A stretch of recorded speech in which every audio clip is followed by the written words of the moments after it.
depends is a phrase habitat managers commonly use when answering questions about land management. But why is this the case? During a discussion on the Backyard Ecology podcast with Paula Whyman, author of Bad Naturalist, One Woman's Ecological Education on a Virginia Mountaintop, the topic of why it depends is a valid answer to many of the questions surrounding land management came up. Yeah, like you said, it takes a team and finding out that extra knowledge. I'm sure we'll talk about some of that stuff more as we go. Yes, absolutely. And this was one of the things that I think I didn't realize in the beginning. I learned some big lessons about conservation and about ecological restoration in general, just that, first of all, even though I had all this wonderful, really crucial expert advice, there was nobody who could come and tell me, this is how you do it.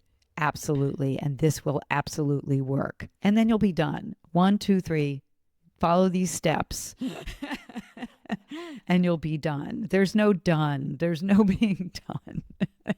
There's no done and there's no 1, 2, 3 steps. There's no prescription. There's no recipe. It's different for every single place, every single situation.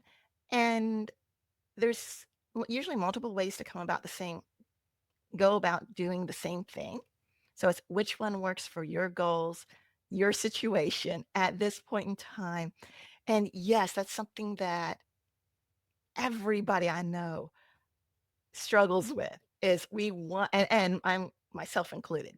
I mean, we want that prescription. We want that recipe that says 1, 2, 3, done.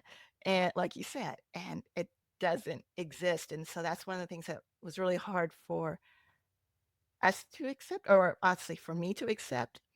And then also it's something that like when we do our coaching programs and talk to people and help work with people through these things that they have a hard time, like you said, accepting and coming to, because we all want 1, 2, 3 done, and nothing in life is 1, 2, 3 done. That's right. That's right. And everybody's land is so different. I mean, just being on a mountaintop presents different challenges than being in a valley, being in this like dry, rocky, highly erodible place. Like no one was really recommending that I do large scale seeding here because there was no, I mean, well, first of all, we have native plants in the seed bank. So that was the first thing. That's one of the lucky things being in Virginia and some other places that it's likely that you have some native plants in the seed bank if they can just find, room and, if they can fight against the non-native fescues and everything else that's kind of, taking their resources. But the idea of seeding here, there's not much flat area to begin with, and just disking anything, it could have led to worse erosion, and we just didn't want that. So I mean, on the one hand, that was good because seeds are expensive, and this kind of project already, costs, like the costs are really much higher than I expected, which means that our ability to hire someone for like a day of work is much more limited than what I thought it would be. I was still thinking maybe in the suburban or city mindset of, how much it costs to like cut the lawn. Well, that doesn't really translate to how much it costs to bush hog several acres, It's a very different thing.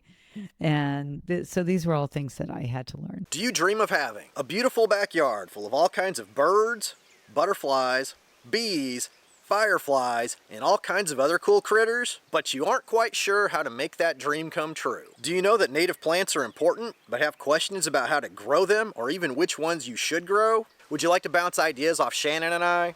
Ask us questions, and just geek out about nature with us? If so, then I invite you to join us in the Backyard Ecology community. This is an online membership experience where you get direct access to Shannon and I, as well as the other community members from all across the eastern U.S. who are trying to do similar things in their yards. We have 2 virtual meetings every month where you can get detailed answers to your questions, celebrate your wins, and just geek out about native plants, pollinators, and wildlife. We also have a private online discussion space where we can continue those conversations and provide additional support between meetings. Which means if you've been wondering something like, I wonder if right now is a good time to dig that plant up and move it, then all you have to do is post a question and we'll be able to tell you, yeah, this is the perfect time to do that.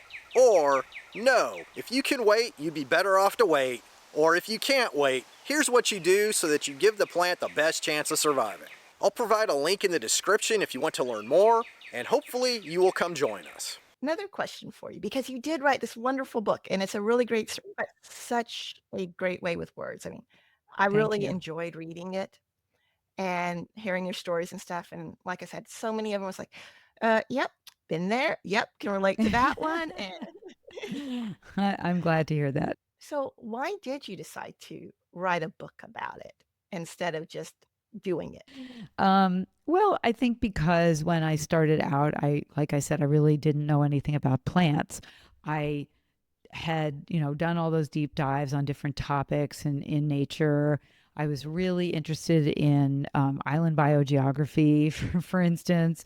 And I was sort of thinking about the mountain as sort of an island, the meadow as an island, and the ramifications of that.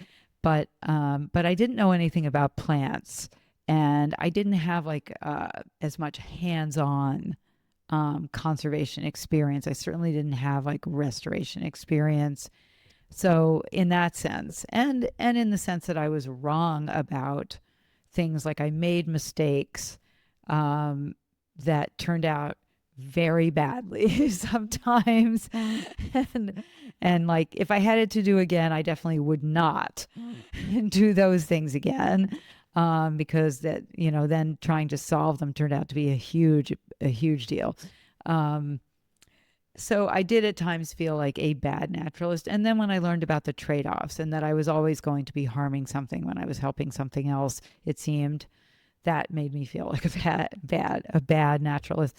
But I also think probably, I learned a lot in the course of this project, and I'm still learning a lot. And I think, I've had people come up to me at events and say, I'm a bad naturalist too.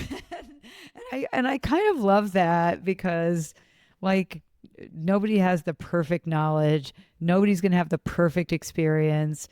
I'm never going to not make mistakes, and I'm never going to know enough. And that's just the reality. So I think it's probably an app. What was the most helpful tip you were given? I talked with so many experts who were incredibly helpful, coming from all sorts of different perspectives and from their varied experiences and backgrounds. And I learned so much from them.